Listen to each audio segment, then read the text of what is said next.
Assalamualaikum warahmatullahi wabarakatuh. Halo anak-anak, ketemu lagi dengan saya Ibu Sri Indayani. Semoga hari ini anak-anak sehat semua dan tetap semangat belajar.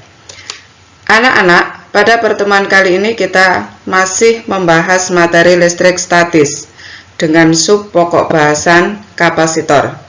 Pada materi kapasitor yang akan kita pelajari pertama adalah kapasitas kapasitor atau kapasitansi.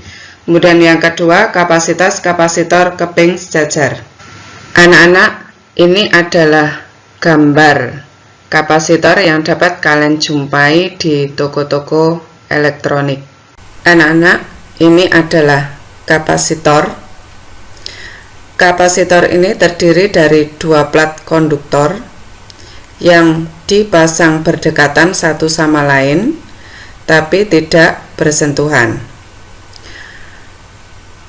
Kapasitor ini adalah komponen listrik yang dapat digunakan untuk menyimpan muatan. Muatan yang tersimpan bersifat sementara.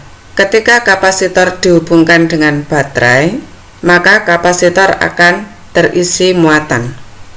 Nah, muatan yang tersimpan ini nanti bersifat sementara. Kapasitor disimbolkan dengan dua garis sejajar yang panjangnya sama dan dilambangkan dengan huruf C. Kemampuan kapasitor menyimpan muatan listrik dinamakan dengan kapasitas atau kapasitansi. Kapasitansi didefinisikan sebagai perbandingan antara muatan, yaitu Q, yang tersimpan dalam kapasitor dengan beda potensial, yaitu V, antara dua keping konduktor. Jadi secara matematis bisa dituliskan C sama dengan Q per V. Dengan C adalah kapasitas kapasitor, satuannya farad. Q adalah muatan listrik, satuannya coulomb. Dan V beda potensial, satuannya volt. Kita lanjutkan kapasitas kapasitor keping sejajar. Perhatikan kapasitor keping sejajar berikut ini. Mula-mula kapasitor ini masih kosong. Kemudian kapasitor dihubungkan dengan baterai. Maka baterai ini akan memberikan muatan positif pada keping yang atas dan muatan negatif pada keping yang bawah. Ketika beda potensial kedua keping sama dengan beda potensial baterai, maka proses pengisian muatan selesai dan hubungan ke baterai diputuskan. Sekarang kita cek beda potensial pada kapasitor ini, apakah benar sama dengan beda potensial pada baterai. Nah, pada baterai 1,5 volt. Dan ternyata pada kapasitor ini juga terukur 1,5 volt. Sekarang, bagaimana cara menghitung kapasitas kapasitor keping sejajar? Tadi kalian sudah mendapatkan persamaan kapasitas kapasitor, yaitu C sama dengan Q per V. Sedangkan V sendiri adalah E dikalikan D. E adalah kuat medan listrik dan D jarak pisah antar keping. Kemudian kuat medan listrik sendiri adalah Q per epsilon 0 kali A.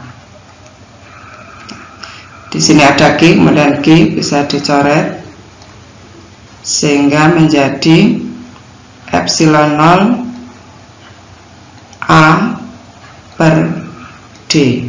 Jadi persamaan kapasitas kapasitor keping sejajar adalah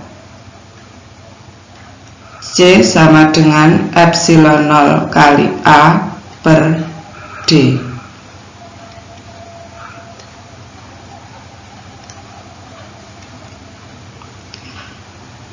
Dengan epsilon 0 adalah permitivitas vakum.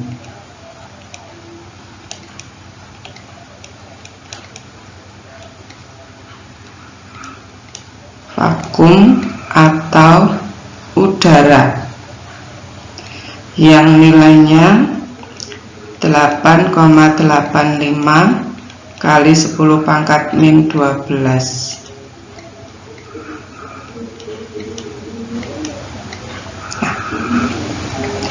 Artinya, keping sejajar ini berisi udara atau vakum. Jadi kapasitor C sama dengan epsilon 0A per D itu untuk vakum atau udara yang berada di antara kedua keping. Kemudian A luas tiap keping, kemudian D jarak pisah antar keping.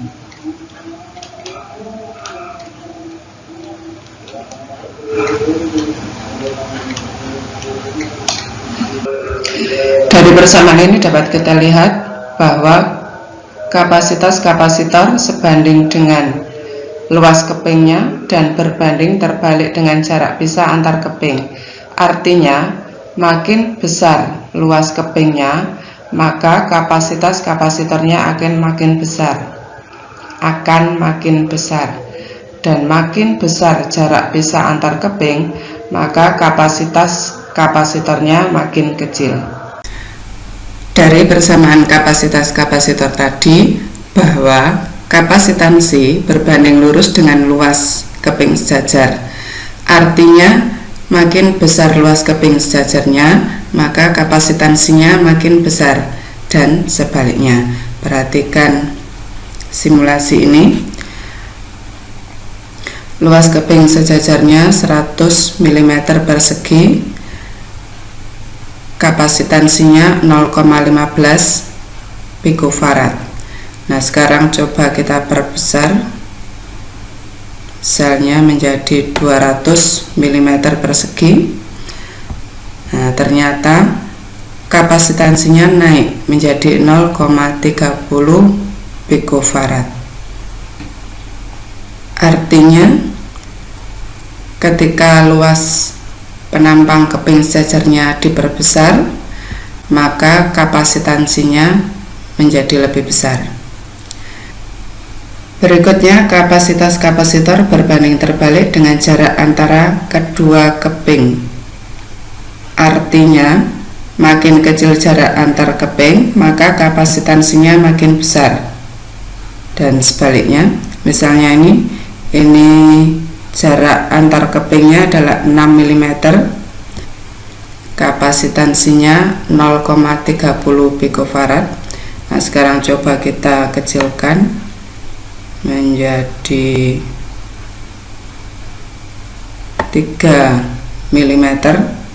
Nah, ternyata ketika jaraknya diperkecil, maka kapasitansinya naik menjadi 0,59 pikofarad. Coba kita perbesar. Nah, 8 mm. Nah, kapasitansinya turun dari semula. Kalau tadi 0,30 pikofarad, sekarang kita naikkan menjadi 8, turun menjadi 0,22 pikofarad. Sekarang, bagaimana jika di antara kedua keping sejajar disisipi bahan dielektrik, misalnya kertas, karet, kaca, atau plastik? Apakah nilai kapasitansinya naik ataukah turun? Coba perhatikan simulasi ini. Nah, sebelum di antara kedua keping ini kita masukkan dielektrik, nilai kapasitansinya 0,89 kali 10 pangkat min 13 farad. Sekarang kita masukkan. Nah, setelah di antara kedua keping ini kita sisipi atau kita masukkan dielektrik, nilai kapasitansinya naik menjadi 4,43 kali 10 pangkat min 13 farad. Sekarang coba kita bahas menggunakan persamaan. Jika permitivitas dielektrik adalah epsilon dan epsilon sama dengan K kali epsilon 0. K adalah tetapan dielektrik atau permitivitas relatif dielektrik. Maka kapasitas kapasitor yang diisi dengan bahan dielektrik adalah Cb sama dengan epsilon kali A per D, dengan epsilon adalah K kali epsilon 0 dikalikan A kemudian per D.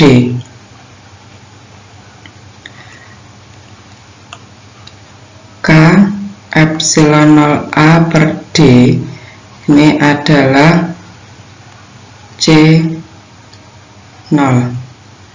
yaitu kapasitas kapasitor dalam keadaan vakum atau berisi udara, sehingga kapasitas kapasitor yang diisi dielektrik adalah Cb sama dengan K kali C0.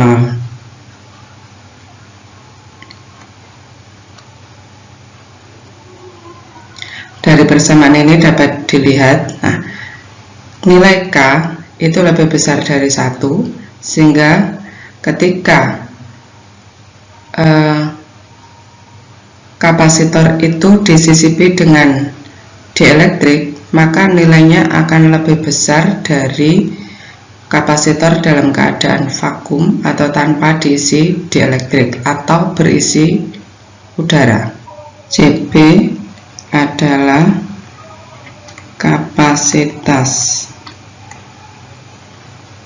kapasitor yang diisi atau disisipi dielektrik. Kemudian C0 adalah kapasitor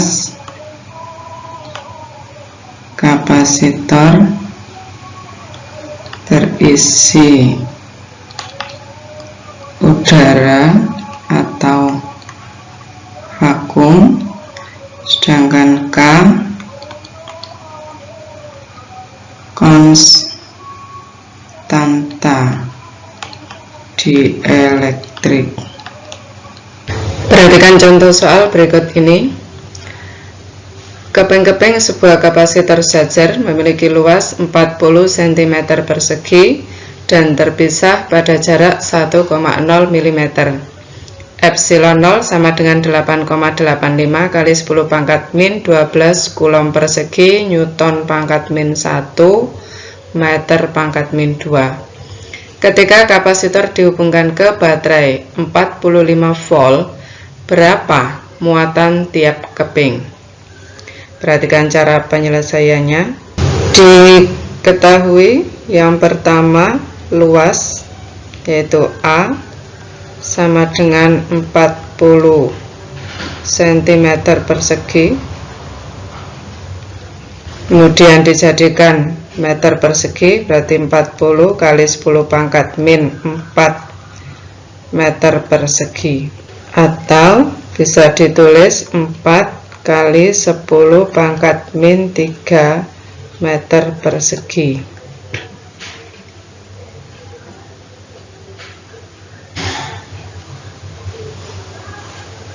Kemudian yang kedua, jarak, yaitu D sama dengan 1,0 mm. Kemudian jadikan meter, berarti 1,0 kali 10 pangkat min 3 meter. Epsilon 0 8,85 kali 10 pangkat min 12 coulomb persegi Newton pangkat min 1 meter pangkat min 2. Dan yang terakhir tegangan baterai, yaitu V sama dengan 45 volt. Dan yang ditanyakan berapa muatan tiap keping, berarti Q. Perhatikan cara menyelesaikannya. Kalian memiliki persamaan kapasitansi, yaitu C sama dengan Q per V, dan kapasitas kapasitor keping sejajar yaitu C sama dengan epsilon 0 A per D. Kemudian kedua persamaan ini kita gabungkan sehingga menjadi Q per V sama dengan epsilon 0 A per D. Kemudian kita masukkan angka-angkanya. Q yang ditanyakan berarti tetap, kemudian V 45, 8,85 kali 10 pangkat min 12, kemudian A 4 kali 10 pangkat min 3 dibagi D 1,0 kali 10 pangkat min 3. Di atas ada 10 pangkat min 3 sehingga bisa dicoret dengan yang ada di bawah. Kemudian Q per 45 sama dengan 8,85 kali 10 pangkat min 12 dikalikan 4 sama dengan 35,4 kali 10 pangkat min 12 dibagi 1,0, kemudian dikalikan silang 1,0 dikali Q sama dengan 45 dikali 35,4 kali 10 pangkat min 12 1593 kali 10 pangkat min 12 sehingga Q sama dengan 1593 kali 10 pangkat min 12 dibagi 1 tetap 1593 kali 10 pangkat min 12 Coulomb, kemudian dijadikan 593 kali 10 pangkat min 9 Coulomb atau 1,593 nano Coulomb. Jadi hasilnya besar muatan tiap keping adalah Q sama dengan 1,593 nano Coulomb.